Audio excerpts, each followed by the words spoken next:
जहां एक तरफ नए क्रिएटर्स पहले दिन मिलियंस में व्यूज और सब्सक्राइबर्स ले आते हैं और दूसरी तरफ एक तुम हो जो कि 100 व्यूज के लिए भी स्ट्रगल कर रहे हो। कभी 100 पे स्टक हो जाते हो तो कभी 200 व्यूज पे और कभी 1-2 हजार पर रुक जाते हो। और सबसे बड़ी बात, तुम्हारे शॉर्ट्स उनसे बेटर होते हैं फिर भी व्यूज क्यों नहीं आते? सिंपल है भाई, प्रॉब्लम तुम्हारे शॉर्ट्स में नहीं है, प्रॉब्लम तुम्हारे अपलोड करने के तरीके में। तुम मेहनत करके शॉर्ट्स बना लेते हो लेकिन अपलोड करने के टाइम इन छोटी छोटी गलतियों को ध्यान नहीं देते हो कि यूट्यूब तुम्हारे शॉर्ट्स को पुश नहीं करता और वही शॉर्ट्स 100-200 व्यूज पर अटक जाती है। लेकिन सच ये है, अगर तुम सिर्फ अपलोड करने का सही सिस्टम समझ लिया तो वही शॉर्ट्स लाखों में व्यूज ला सकते हैं। मैं हवा में बात नहीं कर रहा, ये देखो 15 million views, 3 million views, 2.5 million views, 2 million views, ये सब मेरे एक ही शॉर्ट्स चैनल के वीडियोस के व्यूज हैं। अब तुम सोच रहे होगे भाई तूने ऐसा कैसे किया? क्योंकि मैं अपने शॉर्ट्स को रैंडम अपलोड नहीं करता, मैं उन्हें स्ट्रेटेजिकली अपलोड करता हूँ, जिस वजह से मेरे शॉर्ट्स पे कंसिस्टेंटली व्यूज आते रहते हैं। तो भाई अगर तुम भी चाहते हो कि तुम्हारे शॉर्ट्स वायरल हो तो ये वीडियो लास्ट तक देखना। आज मैं तुम्हें वो एग्जैक्ट प्रोसेस बताने वाला हूँ जिससे आप शॉर्ट्स को प्रो की तरह अपलोड कर सकते हो। तो जल्दी से कुर्सी की पेटी बांध लो क्योंकि यूट्यूब का आज मौसम बदलने वाला है। So let's start the video.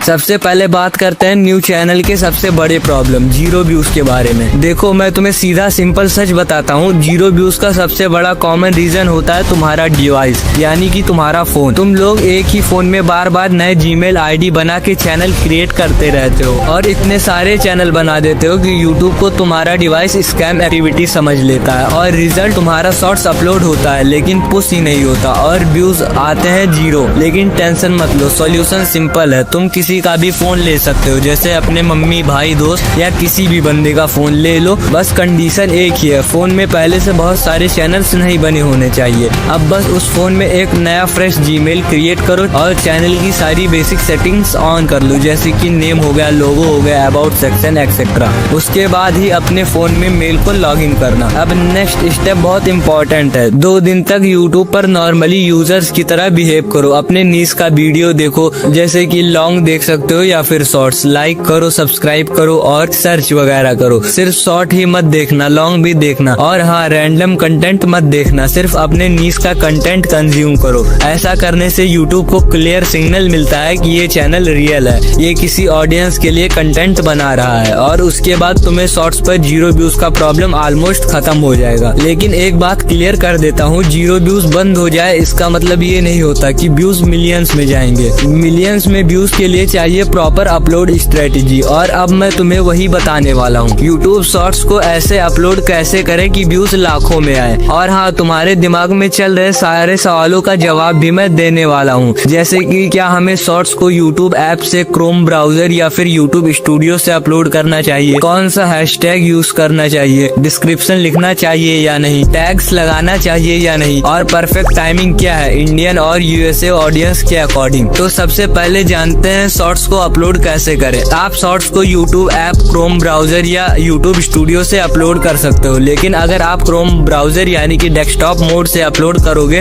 तो आपको कस्टम थंबनेल चूज करने का ऑप्शन नहीं मिलेगा और वहाँ पे ट्रेंडिंग सॉन्ग्स का भी ऑप्शन नहीं होता है। इसलिए मैं ब्राउजर या डेस्कटॉप से अपलोड नहीं करता, मैं सिर्फ यूट्यूब ऐप या फिर यूट्यूब स्टूडियो का यूज करता हूँ। सबसे बेस्ट है यूट्यूब मोबाइल ऐप। अब आप क्या करते हो, प्लस बटन दबाते हो और शॉर्ट्स अपलोड कर देते हो। लेकिन यही सबसे बड़ी गलती है, ऐसा बिल्कुल मत करो। अपलोड करने से पहले प्ले स्टोर पर जाओ और यूट्यूब ऐप और यूट्यूब स्टूडियो दोनों को चेक करो। अगर अपडेट अवेलेबल है तो पहले अपडेट करो, ये बहुत जरूरी है। हर बार अपलोड करने से पहले इसको एक बार चेक कर लिया करो। अब यूट्यूब ऐप खोलो, प्लस ऑप्शन दबाओ और ऐड पर क्लिक करो। अपने वीडियो को सेलेक्ट करो और प्रोसेस होने दो, फिर डन पर क्लिक करो। अब राइट साइड में कुछ ऑप्शंस दिखेंगे, लेकिन अभी हम उन्हें यूज नहीं करेंगे। अब मैं शॉर्ट्स में सॉन्ग ऐड करूंगा क्योंकि यूट्यूब वायरल सॉन्ग्स वाले शॉर्ट्स को ज्यादा प्रमोट करता है। अब एडजस्ट ऑप्शन पर जाओ, बाय डिफॉल्ट आपका ओरिजिनल सॉन्ग म्यूट होता है, लेकिन आप उसे एडजस्ट कर सकते हो। मैं तो अपने सॉन्ग को एडजस्ट कर देता हूँ, ओरिजिनल को फुल और सॉन्ग को 1 या 2%। उसके बाद राइट पर क्लिक करो और फिर नेक्स्ट दबाओ। अब थंबनेल ऐड करने की बारी। टॉप लेफ्ट में पेंसिल आइकन दिखेगा, उस पर क्लिक करो। बड़े यूट्यूबर्स अपने शॉर्ट्स में सबसे पहले आई कैचिंग मूवमेंट को थंबनेल बनाते हैं क्योंकि थंबनेल अट्रैक्शन ग्रैब करता है। अगर आपके वीडियो में ऐसा मूवमेंट नहीं है तो वीडियो के एंड में अट्रैक्टिव इमेज सिर्फ 0.3 सेकंड के लिए ऐड कर सकते हो और उसी को थंबनेल बना सकते हो। अब टाइटल की बात करते हैं। शॉर्ट्स का टाइटल हमेशा शॉर्ट और कैची होना चाहिए। हमेशा शुरुआत 2 स्ट्रॉन्ग कीवर्ड से करो, जैसे this rabbit shocked me. Scrolling के समय लोग सिर्फ 2 वर्ड नोटिस करते हैं। पहले वर्ड को ऑल कैप में लिखो और एंड में इमोजी ऐड कर सकते हो। अब हैशटैग की बात करते हैं। टाइटल में सिर्फ एक हैशटैग रखो, जैसे हैशटैग शॉर्ट्स, और ज्यादा से ज्यादा 3 रख सकते हो। बट अभी आपको पब्लिश नहीं करना है, अभी और भी काम बाकी है, जैसे कि आपको विजिबिलिटी को अनलिस्ट पे करना है और ऑडियंस में not made for kids select करना है। अब डिस्क्रिप्शन की बात करते हैं। लोग डिस्क्रिप्शन नहीं पढ़ते, लेकिन यूट्यूब एल्गोरिथम पढ़ता है और एसईओ के लिए बहुत ज्यादा इंपॉर्टेंट होता है। डिस्क्रिप्शन के शुरुआत में एक सिंपल सा सेंटेंस जो वीडियो को एक्सप्लेन करे, या फिर आपने जो टाइटल रखा है उसी को कॉपी पेस्ट कर सकते हैं। उसके बाद चैट जीपीटी से आप स्क्रिप्ट के हिसाब से डिस्क्रिप्शन जनरेट करा सकते हैं, जिसमें आप अपने डिस्क्रिप्शन की शॉर्ट समरी ले सकते हैं। और उसके बाद आपको 4 से 5 रिलेटेड हैशटैग्स को ऐड करना है, जैसे कि hashtag shorts, hashtag viral short और नीश के हिसाब से, जैसे कि हैशटैग फनी हो गया एक्सेट्रा। अब आपको लोकेशन में कुछ नहीं करना है और रिलेटेड शॉर्ट्स ऑप्शनल है। अगर आप चाहें तो अपने शॉर्ट्स को वहां से ऐड कर सकते हैं। और प्लेलिस्ट पेड प्रमोशन हमारे काम का नहीं है। और कम्युनिटी ऑप्शन में इनवाइट कोलैबोरेटर तभी यूजफुल है जब आपके पास कोई स्ट्रॉन्ग चैनल हो जिसकी फाउंडेशन ऑलरेडी स्ट्रॉन्ग हो। सो हम लोग इसको भी छोड़ देते हैं और कमेंट ऑन ही हमें रखना है। शॉर्ट्स रिमिक्स में कुछ मत करो। अब एट्रीब्यूट्स में जाओ, यहाँ 2 ऑप्शन होते हैं, अल्टरनेट कंटेंट्स और टैग। अगर आपका शॉर्ट्स एआई से बना हुआ है तो आपको अल्टरनेट कंटेंट ऑन रखना है, वरना ऑफ ही रहने दो। टैग्स तब यूजफुल होते हैं जब वीडियो सर्चेबल टॉपिक पर हो। आप यूट्यूब पर कीवर्ड सर्च करके टैग्स ले सकते हो या फिर टाइटल कॉपी करके पेस्ट कर सकते हो। अब अपलोड शॉर्ट्स पर क्लिक करो। अपलोड होने के बाद सही टाइम पर पब्लिक करो। इंडिया के लिए बेस्ट टाइम सुबह 6 से 8 बजे या फिर शाम के 4 से 6 बजे होता है। बट अगर आप यूएसए शॉर्ट्स अपलोड कर रहे हो तो उसके लिए बेस्ट टाइम होता है सुबह के 5:30 बजे या फिर शाम के 6:30 बजे। मैंने अपना शॉर्ट 6:30 PM पर पब्लिश किया और व्यूज आने शुरू हो जाते हैं। अब बात करते हैं गिव अवे विनर की। मैं comment picker random winner choose किया और विनर है मास्टर ऑफ यूएसए भाई आपने दिल जीत लिया। आप डिजर्व करते हो, तो इंस्टाग्राम पर मैसेज करो और रिवार्ड आपको मिल जाएगा। आशा करता हूँ आपको ये वीडियो पसंद आया होगा और बहुत कुछ सीखने को मिला होगा। तो गाइज एक लाइक तो बनता है और हम 1000 सब्सक्राइबर्स के बहुत करीब है, तो जल्दी से सब्सक्राइब भी कर लो। और जो वीडियो आपके स्क्रीन के सामने आ रही है वहाँ मैंने सही हैशटैग्स का यूज करके मिलियंस में व्यूज लाना सिखाया है। सो अगर आप भी अपने शॉर्ट्स में मिलियन व्यूज लाना नहीं चाहते तो वहाँ पर बिल्कुल क्लिक मत करिए।